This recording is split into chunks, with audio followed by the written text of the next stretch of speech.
Azimio remains on the way forward. Azimio remains extremely disturbed by the worsening cost of living, the ever-Wajakoyah, the collapsing national currency, the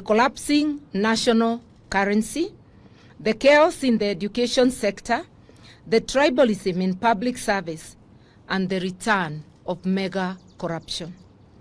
The summit has committed to seek other ways and means to press the regime to listen to the cries of the people.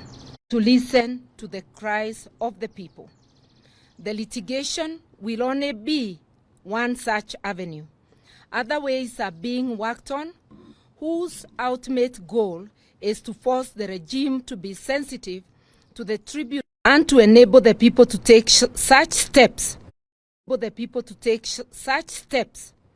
as they may deem necessary, remembering that they have the residual power and sovereignty for the people to be able to rid themselves of this yoke regime. Just like the donkey spoke to Balaam in the Bible, the donkey is now telling Zakayo, enough is enough. We thank you. Thank you very much.